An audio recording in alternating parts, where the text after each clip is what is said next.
So good afternoon, good evening, everybody. I'm very pleased to introduce Professor Jérémie Séror from Ottawa University for today's talk. Professor Séror is a full professor and director of the Official Languages and Bilingualism Institute at the University of Ottawa, that you may know under its acronym OLB in French or in English, or Elong in French. His research focuses on language socialization processes in plurilingual and pluricultural environments. His current projects explore the dynamics and impact of immersion programs in university settings, the development of plurilingualism, and the study of writing strategies and processes in digital spaces. So please join me in welcoming Professor Séror today at the Research Colloquium. And the floor is yours, Jérémie. Thank you, merci. Thank you, Professor Picardo. I want to say that I'm very happy to be able to meet all of you and be here with you guys virtually. This is one of the few, good things to have come out of the pandemic, is we're much more nimble, I think, and able to travel virtually. And I'm very appreciative of the invitation to share my research with all of you and look forward to the discussion. Today, I'm going to talk a little bit about, actually, the presentation will sort of go over a lot of the things that were in that introduction, exploring specifically the way in which we can try and capture instances of plurilingualism and the consequences this can have for language pedagogy and the design of language pedagogy. And so let me just make sure this is, yes. Yeah. Good. So just some context. So again, my focus here is, as a researcher, is that I'm very, very interested in the power and the acknowledgement of plurilingualism and cross-linguistic experiences and the importance of these experiences. I myself am bilingual, strong bilingual. I speak a little bit of Japanese as well. I'm raising trilingual children. For me, there is a clear personal evidence, as well as through the research that I've done, clear research evidence also of the implications of plurilingualism as something that's a defining aspect of language learners' experiences.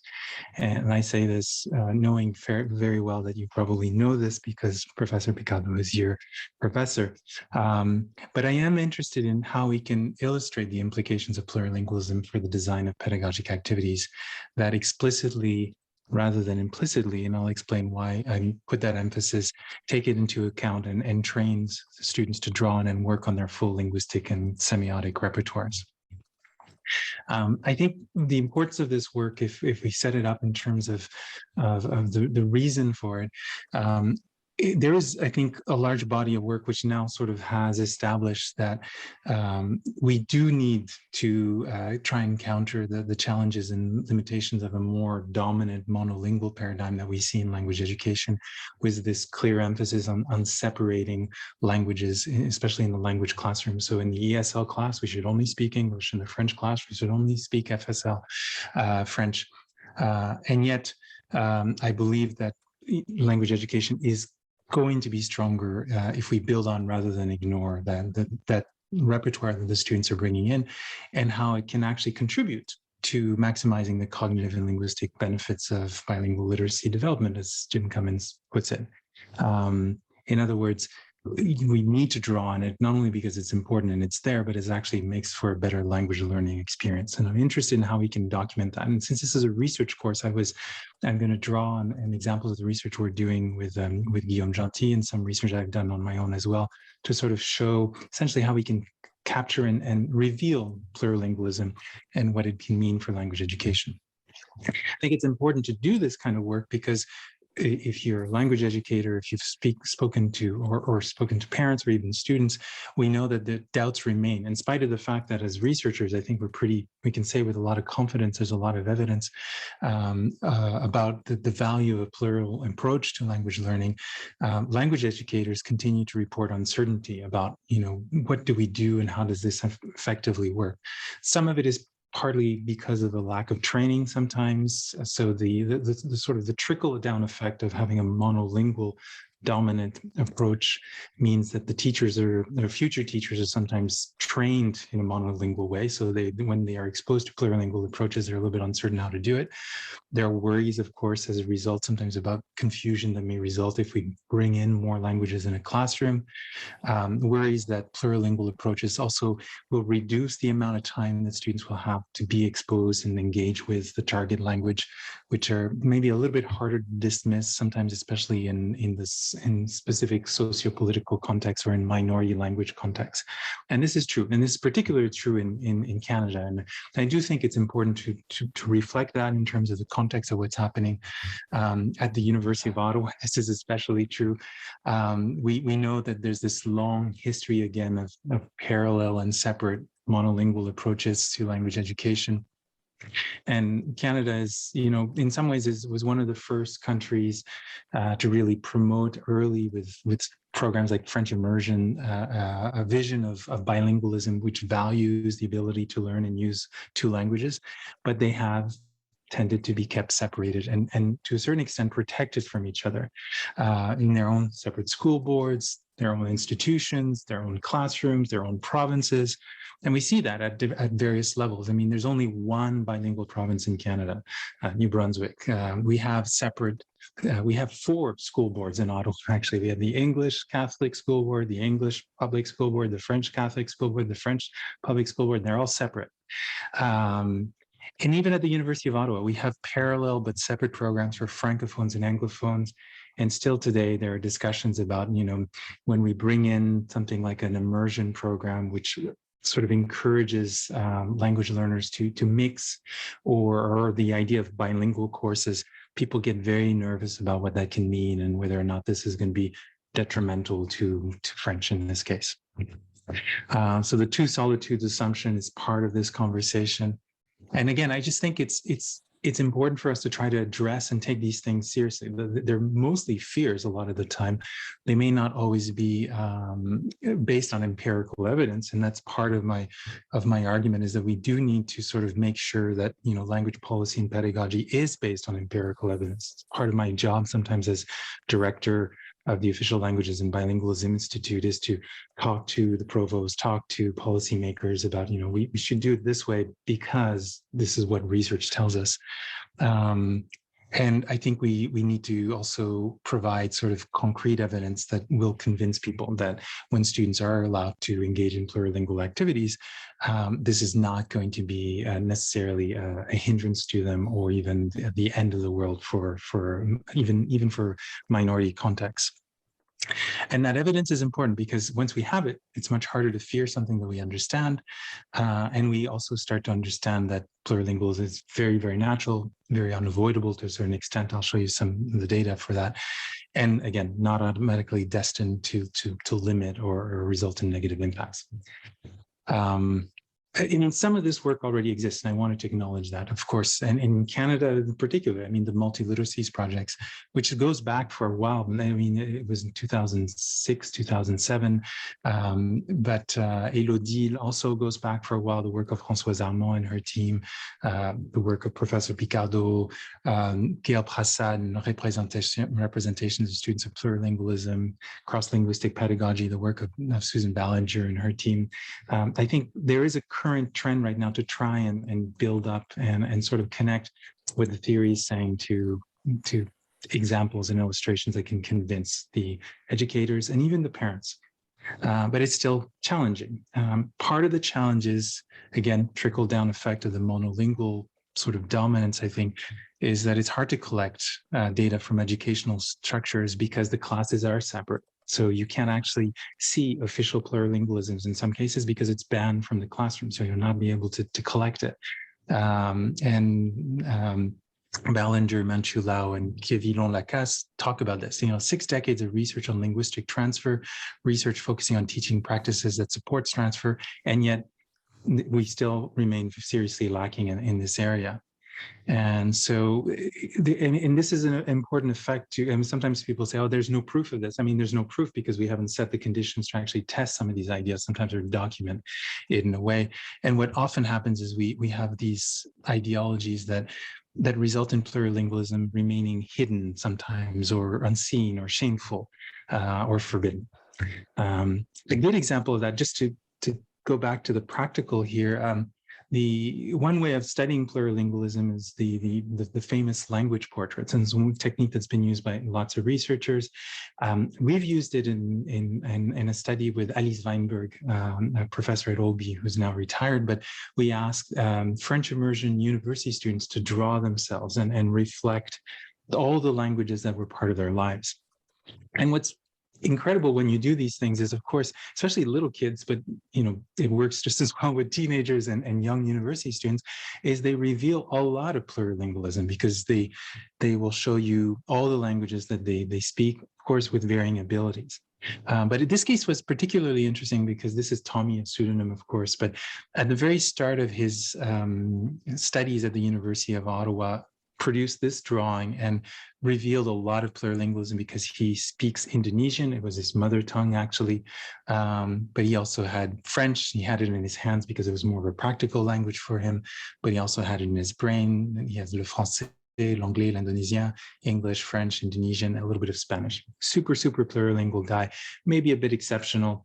But what is interesting is that 2 years later, when he drew himself, and this guy was very smart, but he drew this picture, and this time he's closed. I mean, he was closed here, but we couldn't see the Indonesian anymore in the drawing. And we asked him in the interview, where's the Indonesian? He says, well, the Indonesian is hidden under my Anglo-Sino shirt, because he actually has Asian features. And he says, when people look at me, they only see Chinese, they only see English, because they automatically assume that if you're Asian, you speak English. And there's a lot of stuff that's hidden under my skin. And I just thought that was such a beautiful way of showing that sort of unacknowledged plurilingualism that people have. And the fact that he actually internalized it to, I mean, being aware that that's how people see him, and that's how he presents himself, actually, to a certain extent now. So, I mean, and it's ironic because, of course, we are more than ever living in a world and with potential for plurilingualism to really, really shine, whether it's because of mobility, because of diversity, because of technology. It's always been there. We've always been plurilingual as human beings, and as a way of mediating our activities. But more than ever, we can really show that off sometimes and make multilingualism part of our lives and access it in a way that we couldn't. When I was small, if I wanted to watch a French movie, we had to wait for the summer, and you had to make sure that the antenna was twisted the right way. And maybe you could see a black and white version of the French Radio Canada. But now, Netflix and the internet changes everything. And if you dig, again, outside of the classroom, what's interesting is you see a lot of plurilingualism, especially now as a result. Sometimes it's in the family, and this is a real authentic example from my own home, but we adopted a puppy last summer. And my son, who is now almost 20, but he was very worried that we would know what foods we could give the puppy and not give to the puppy.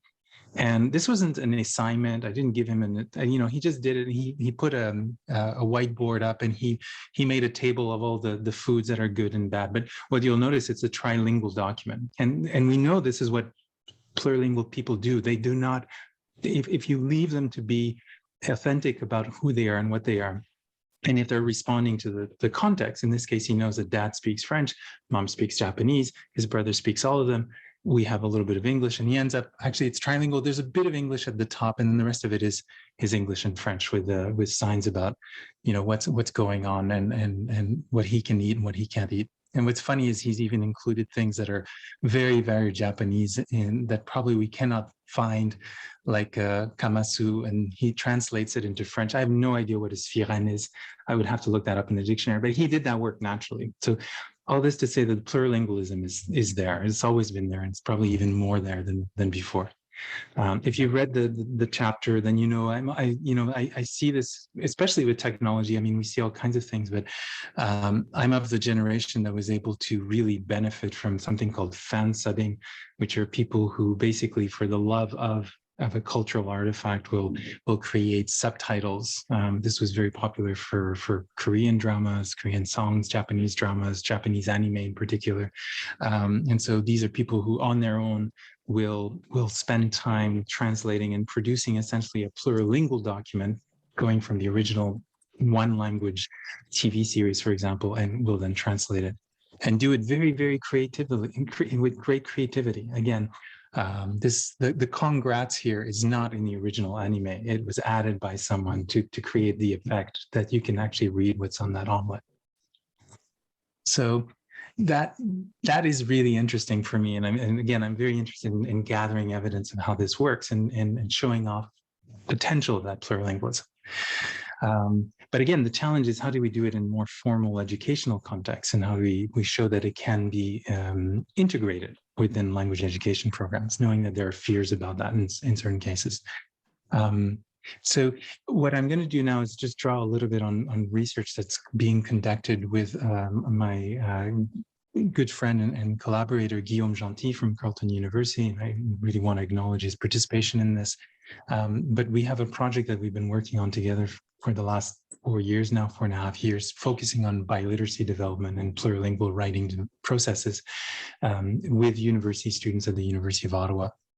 And the basic idea is to try to better understand the development of advanced forms of plurilingual literacy. So essentially, how do we learn, for example, to write and present advanced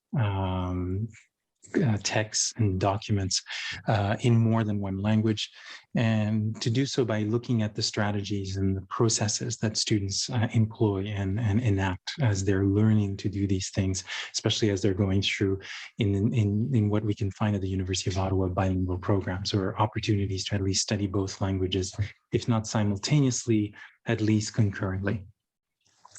The University of Ottawa is a good place to do this because of the fact that it is a large bilingual institution, it's the largest bilingual French-English university in the world. Most disciplinary undergraduate and graduate programs are offered both in French and in English. The language learning component is there. There are credit-bearing language learning courses. There are content-based language learning immersion courses. We just started with a pilot for the English stream last year. And then there are, of course, if you live in Ottawa, there are opportunities to be exposed to both languages and to try out what you're learning, and not only in the classroom, but outside of the classroom as well. So we were interested in what happens when you have students who were recruited because they had shown an interest in and a commitment to, I want to be able to learn both languages or continue to study both languages at a high level, and how they did it. Guiding sort of questions, research questions, were essentially, how do students view and experience languages, languaging, as they strive to develop pluri, cross, translingual literacies in the context of their undergraduate studies? And how do they respond and adapt to language practices and language regulatory mechanisms in the institutional context, given their unique beliefs and goals? And then ultimately, what can we do as universities to better support this in the future? What would be the implications for pedagogy? So it's a longitudinal study. It's a multiple case design study, essentially following, in this case, 8 focal participants, or 8 volunteer multilingual undergraduate and graduate students. There was actually, the original design was for undergraduate only, but there was a graduate student, very interesting graduate student, who said, I'd like to join. And we're like, okay, well, we added her to it, but 7 of them are undergraduates, and all of them were essentially committed to developing French and English biliteracy throughout their studies, and were taking either courses or content courses or language courses in both English and French to varying degrees. The data sources that made up and informed each of the cases, including bi-semestral interviews. So beginning of the semester, the end of the semester, we would meet with them, ask them questions about what was going on, how are things going, what have you learned? We collected, and they would bring to the interviews examples of what they had been writing, what they were working on, course syllabus, course outlines. They also ultimately gave us writing samples, of course, field notes. We were in and of itself immersed in the institutional context, where I was very much so. So I had a kind of an ethnographic feel of what was going on in that institution. And then we also drew on screen capture recordings of the students' writing processes. This is essentially the idea, and this is just an example here of what we're talking about, but it's a technological tool that allows students to record themselves as they're doing something on their computer. They can record the screen, they can record, if they wanted to, their camera and their voice. Most of them simply record the screens, but allows us to sort of, once they've turned on the button, they just work as they would naturally, and it allows us to get this kind of glimpse into what are usually hidden sides of what the students do. It is located in digital spaces because we're talking about what happens on a computer. But it is a way to, in a very naturalistic approach to study, in this case, the students by plurilingual writing practices, or even just general literacy practices. So by definition, biliteracy is usually the simultaneous use of two languages. And this is a good example of it. We have a student who is in the sciences, and she has an English article, which she's annotated. You may have seen it a little bit earlier here. She's annotated it all in English, but she's ultimately going to be writing in French here. So she's writing from one language to another, working across languages, transferring as she's writing and completing an assignment in this case. Over 5 years, each time the students would bring a couple of these recordings, sometimes very long recordings, sometimes very short, but we have almost 200 of these recordings now as they complete various assignments in French and English, and sometimes in both if they are in sort of bilingual mode. The data analysis, very classic to case studies, again, is multi-level because we have all the different types of data. But thematic coding of the interview transcripts was done with NVivo, which is a qualitative data software analysis tool. It's not the only one, but it's a very powerful one, very common one. Essentially allows you to tag pieces of the interviews and categorize and put things into themes and organize what you see as emerging in the data. We are doing an analysis of the actual writing of the students in terms of complexity, accuracy, and fluency measures. We looked at each case individually at first. So essentially, we would like to tell the story of a single case, but then later on, we do cross-case analysis, which is we sort of look at them, compare the cases and look at the meta story that comes out of all of this. We annotated the video recordings, and I'll show you, because I know you're interested in the methodology, a little bit more what that looks like in a minute.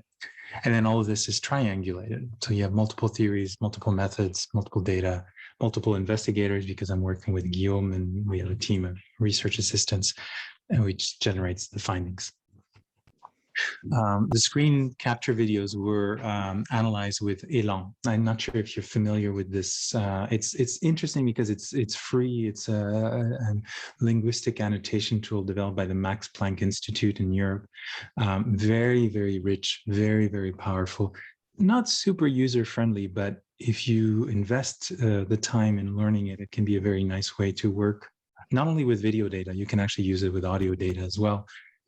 Essentially allows you to work on a timeline and add tiers, or essentially analytical layers, which you can then add comments to or tags, and then you can use those once again to go through the analytical process of noticing, commenting, reflecting, and sort of trying to synthesize what you see in these videos. It's very labor intensive because what happened is we gave the students freedom to record themselves at home. We were very interested in the naturalistic experience of what was going on, rather than bringing them into a lab and making them all write on the same computer, which would have had the advantage of maybe using different software for the recordings, which might have allowed us to do some key logs, stroke logging.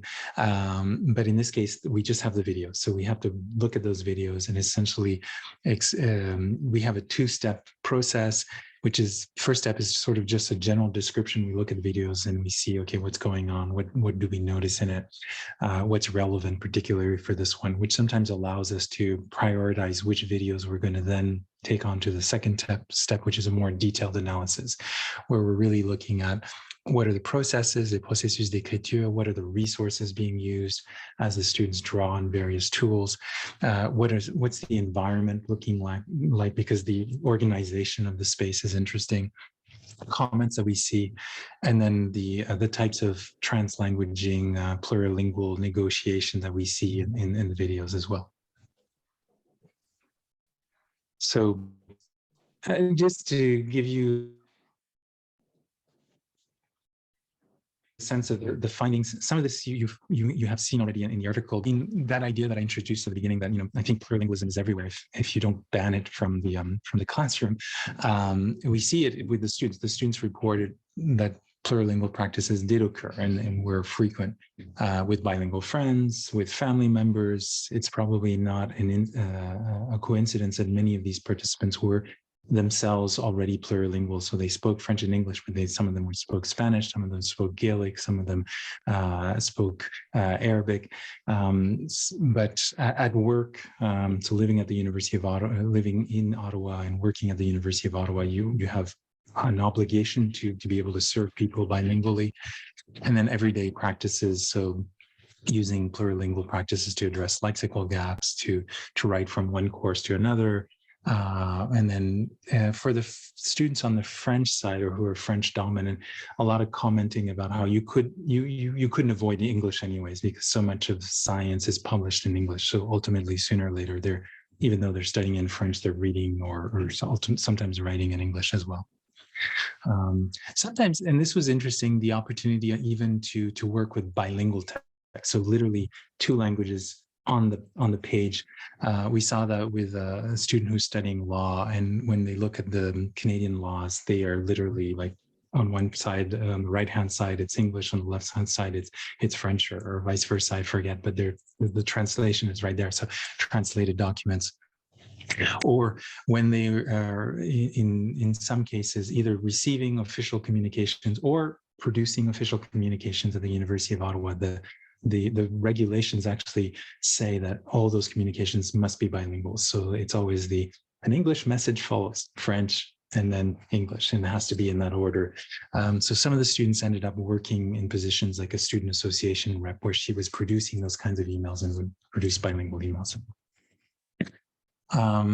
So plurilingualism, always there, always in some ways unavoidable in the mind, in the presence of the mind. This came up a lot, even though it was interesting because at the beginning, especially, they talked about this as sometimes interfering, but the idea that even when you try to limit yourself or go into monolingual mode, it's not possible to do so, because as M says, I try to write in French, but I also think in Spanish. Or when you write in English, do you think only in English? It's always both. My accent in my head is much better, though.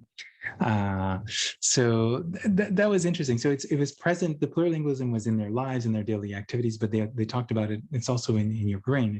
As soon as you are plurilingual, even an emerging plurilingual, the languages are there, and it's hard to turn them off. This was sometimes a source of tension, and this is where I think it is interesting to see the sort of socialization effect of messages students may have received from the dominant monolingual approach to language education in the past. Some students referred to a desire to try to keep things separate, even though it was hard to do so. And then the idea that plurilingualism and cross-linguistics events could be illegitimate or something to be avoided because it would hurt their learning. And the students who said that were the French language learners. And sometimes, for example, A says, when I write in French, I have to work only in French, because without doing that, I won't be able to write. It's impossible to improve otherwise.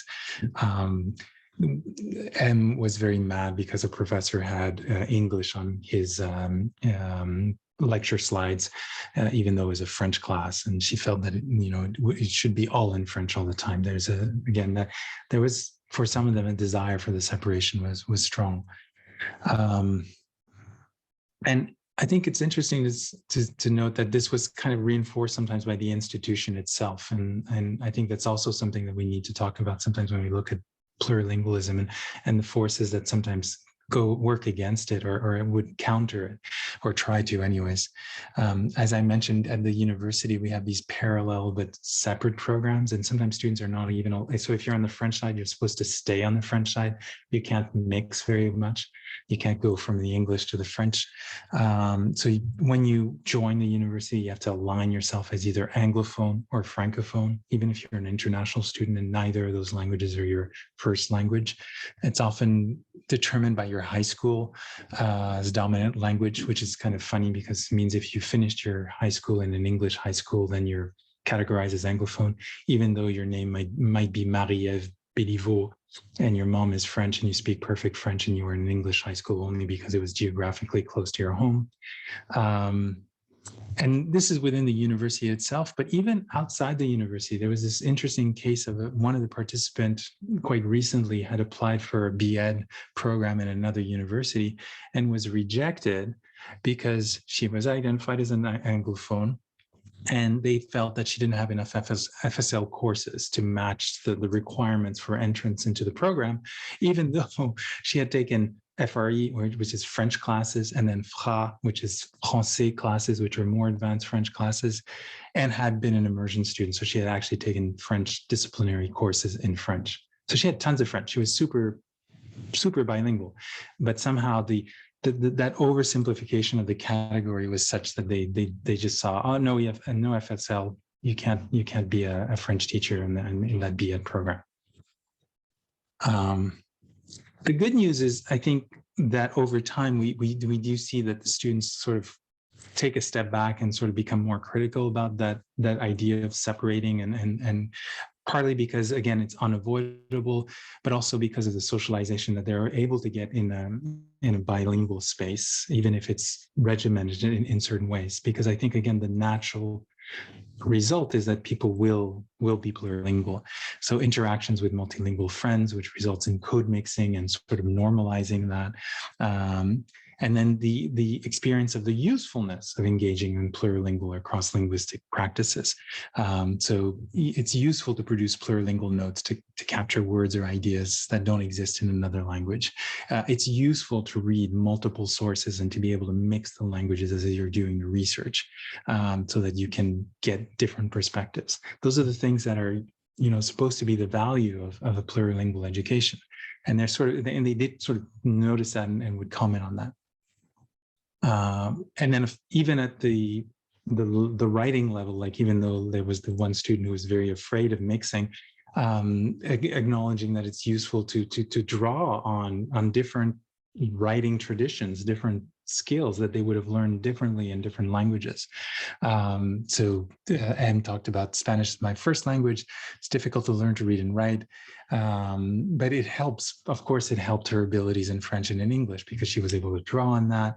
Anna was interesting because she talked about how the English tradition taught her how to write essays, but it was more about the content. And then her French language learning experience was more about style. So she separated the idea of writing with style, which she attributed to the French language learning, and then writing about content and having a nice structured essay to the more English experience that she'd had. So those are from the interviews, and this sort of echoes what you would have read in the article. What's not in the article, which is maybe more interesting, is, and closer to what I wanted to talk about, is, the evidence of the actual what's happening when these students are engaging in these cross-linguistic events. Again, I think there's a value in documenting and then later on even using those documents to show off what they're doing, plurilingualism in action. And that's where the screen capture videos, I think, are particularly interesting, in the sense that they document, again, these unobserved, understudied cross-linguistic strategies. Unobserved and understudied because I think what usually happens is, especially in a monolingual French program or English program, the final draft is always going to be an English essay or a French essay. But when you get to watch these videos of them putting together that final draft, what you notice is there's a lot of plurilingualism in there, whether it's the presence of other languages in the initial drafts, the notes being in one language, or you can see the sources from other languages. That's all the stuff that the professor doesn't see. They only see the English text, but behind it, there's a lot of plurilingualism. And it's fun to see how that happens and how it evolves, because there are strategies behind it and technique. So we can literally see with this kind of research, the way in which the students are learning to strategically use their full repertoires in ways that we would encourage with the theory of plurilingualism, and that we hope that they're able to do. But we also see the complexity of it. I think that I'm going to say the classic example, but one of the most simple example of what I'm talking about is when we see the students use machine translation to work on their assignments, and taking advantage of this powerful technology, which has gradually evolved and gotten better and better and more sophisticated, and allows the students to literally write in two languages simultaneously and draw in a way that is very interesting on their strength on both sides, whether they know the word in one language and therefore are going to seek that word and translate it, or sometimes using it in more sophisticated ways by doing back translation. I'm going to go through the video in a moment, but this is an example of ME 62EF. That's the code. She's the student who studies law and poli-sci, plurilingual, French, English, and some African languages. Fairly balanced. She came, actually, her first year, she identified as more English dominant. She felt she had lost some of her French. Now she's, I would say, very balanced, because I think she has compensated that and been able to. But as a result, when she uses, this is one sample of what we get. So she's working on an avis juridique, on a legal advice that she's supposed to be composing for the professor. And here we see her writing in French. But what's going to happen is you'll see her at some point make use of DeepL, which is one of the possible sites or resources that are available to students now to do this translation work. So she was using French, and sorry, I'm going to go back here. So she says, la jurisprudence démontre qu'il y a deux. So legal precedence shows that there are two. And then she sort of stops there and says, okay, il y a deux problèmes.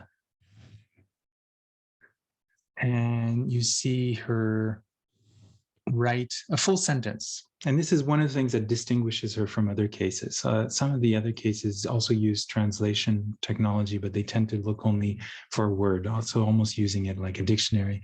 So she said that there are two distinct issues in the law.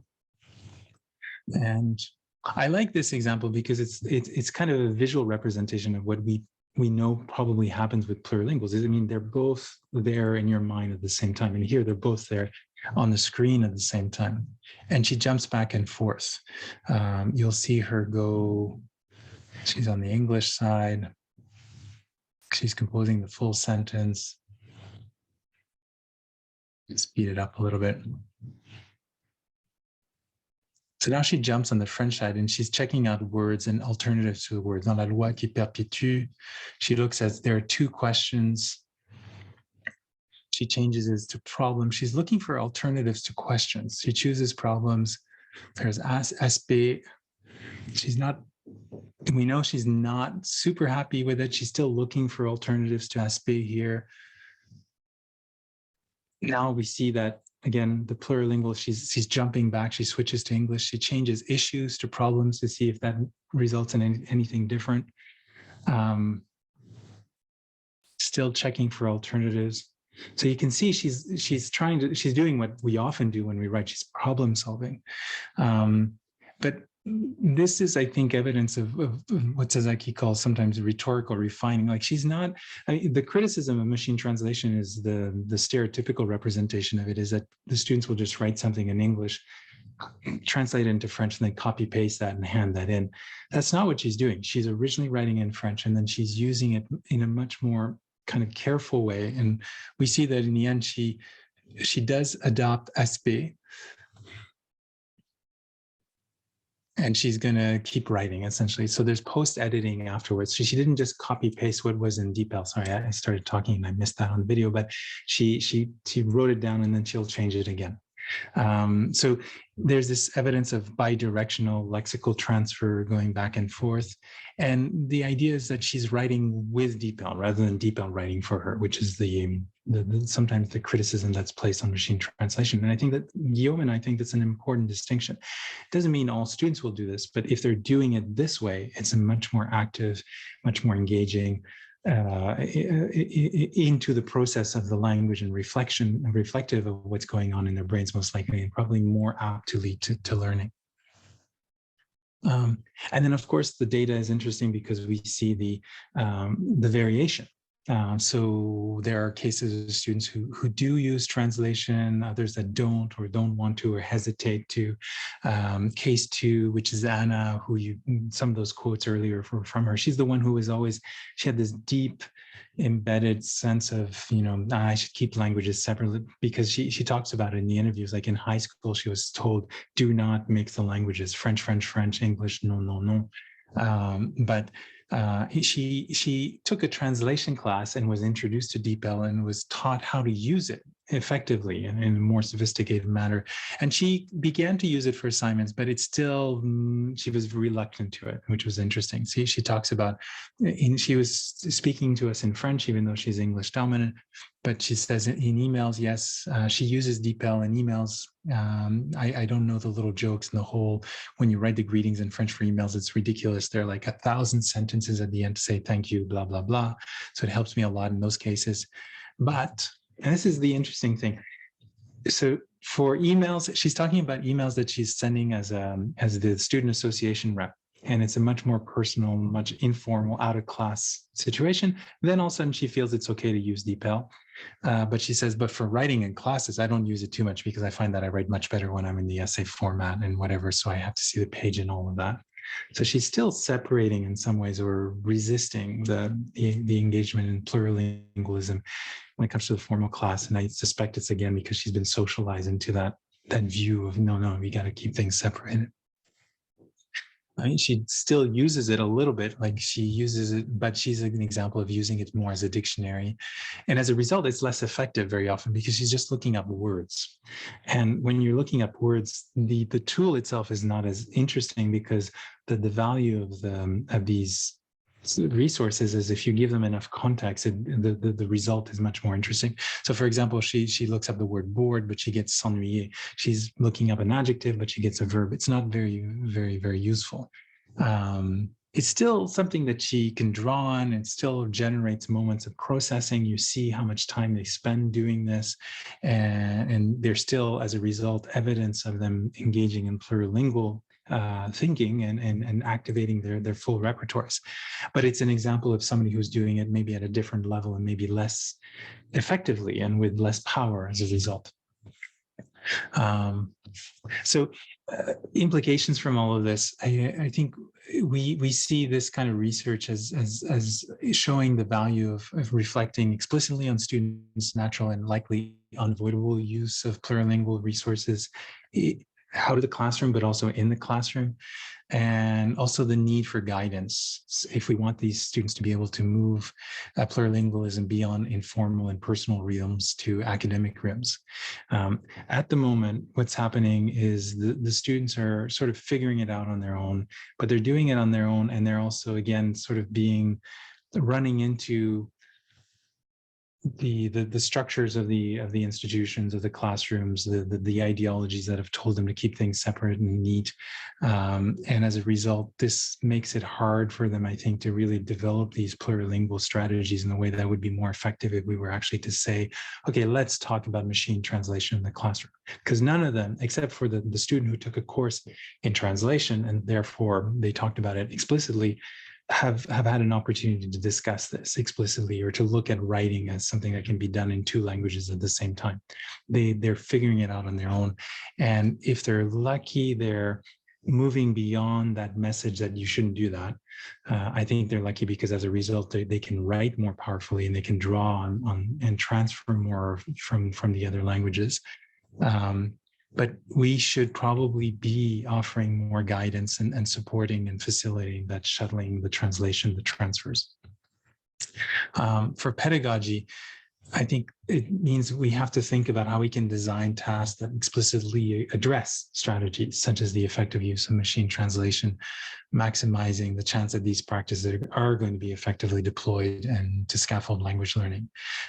So that includes introducing again the idea of things that we see in the videos, some of the stronger or the students who have figured out or who have either because they've not bought into the separation ideology, or because they're strong enough linguistically, or because somebody's taught them, or they've just figured it out on their own. Again, things like post-editing, the selection and evaluation of plurilingual resources. What is the best plurilingual dictionary? What is the best machine translation software that's out there? How can we find and use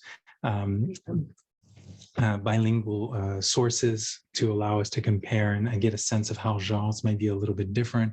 Those are the kinds of things that the students do, but we need to talk about in the classroom. So, and of course, this would also need to come with a critical reflection on past language ideologies that have emphasized decontextualized and monolingual forms and approaches that may need to be diffused. We may actually have to say to the students, especially who come from French immersion, who have been told, no mixing, no other languages, no, and say, actually, doesn't have to be no. You can do it in a smart way, and you're probably doing it in your mind anyways. And here are ways that you can do it more explicitly and effectively.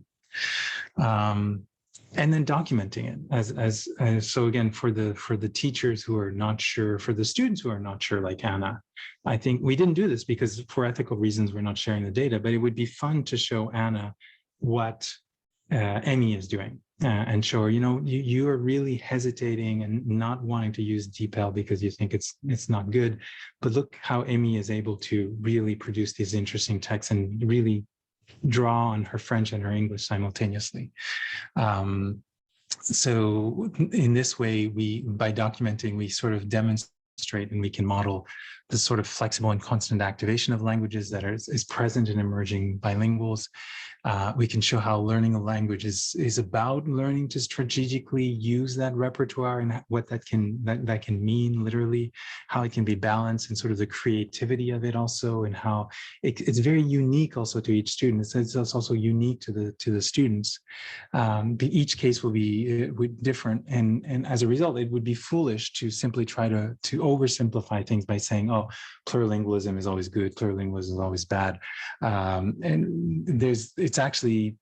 it's going to be connected to a constellation of factors, including the language proficiency levels, their degree of buy-in plurilingualism, the initial socialization or not into ideologies that may have either reinforced or not a positive approach to plural uses of languages, the students' personal learning goals, motivations, and orientations. It depends, what are you doing? What kind of writing you're doing? As we saw, so writing with friends, totally okay to be plurilingual and code mix because they haven't been socialized to not see that kind of writing, informal personal writing, as something that has to be monolingual. Content-general knowledge in the sciences, maybe the power of English means they're going to go more towards English. The desire to quickly produce accurate text sometimes will change how they see and use resources such as machine translation. But we can show also like the importance of where they're at, the context, and again, the structures that are put in place to help them guide through the complexity that is inherent in plurilingual spaces. And just to give another concrete example, right now, as I mentioned, the University of Ottawa, one of the debates is, bilingual courses. I mean, the bilingual courses exist, but there hasn't been a lot of discussion about what exactly a bilingual course should be to be a good bilingual course. So it's a bit of a free-for-all. So it's a little bit like the students figuring it out on their own. We have professors figuring out on their own what a bilingual course is. And then, which means there's a huge variety. Some professors do it well, some professors don't do it well. That one extreme, you have the terrible example of someone saying, okay, how many people speak English? How many people speak French? I see there's a lot of English speakers. We'll do most of it in English. That's not really what a bilingual course should be. So we are discussing, the need to add structure and rules and illustrating to people how you can have a course with readings in both languages, if necessary, resources for the students to translate things if they have to, and also how we can communicate the expectations with regards to how they're going to work with languages that may or may not be dominant for them. But that absence or presence of those structures and guidances will also affect how the plurilingual education experience will be perceived by the students and how efficient it can be. And if we can document a good bilingual course, if I could videotape a great bilingual prof giving a great bilingual course where the students are interacting in both languages, where the activity is designed in such a way where everybody can speak in their own language, and the slides are bilingual, that can be a great way to model, yes, this can be done, this is how it can be done. It's not the only way to do it, but it's an inspiration by showing the best practices. So I think the good news is if you show people and you model it, sometimes it doesn't take much for students and instructors to acknowledge that, context appropriate cross-linguistic pedagogy, if we take Ballinger and Al's way of putting it, is valuable and raise awareness of practices and ideologies that can best fit unique needs, abilities, and language situations. For the students in our study, this was quoted in the article. I love this quote because this is a student who speaks Gaelic, English, and French, studying Spanish as well. And she says, sometimes I think it's a shame in situations where, for example, I have an oral exam in French with a teacher and I'm a little nervous. English is my first language. It's always there and I can't turn it off. I can't repress saying, no, it's French. Now I need my French, go away. I think in real life, when you're out and about walking and talking with other people in non-formal situations, not related to exams or anything, again, that distinction being made between formal education and the real world, that's what enriches languages. So if you allow the students to escape sometimes these messages that tell them to keep things separated, they quickly see it as an enrichment. There's a playfulness to plurilingualism and a creativity that makes it so that they'll engage in it naturally, just like my son did it when he made that sign for the dog. In speaking in English, there may be expressions that I use that are unique to the French that I've learned, and a few turns of phrase, and those turns of phrase that come from the Irish language itself. So she talked about how there were expressions in Gaelic that she likes to translate into other languages because they're just unique and beautiful in their own way.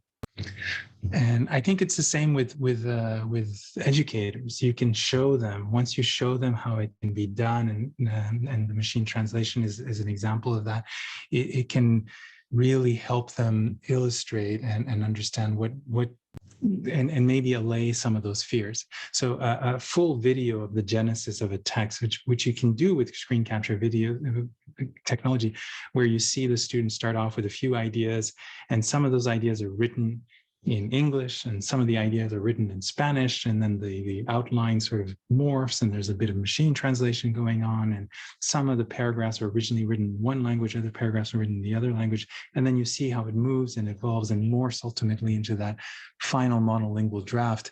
Can be a great way to show that plurilingual first drafts are actually good things. They can really help the students focus on the ideas and organize their thoughts without being interrupted with, oh, how do I say this in French right away? Now I've got to think about whether there's a double L or something like that.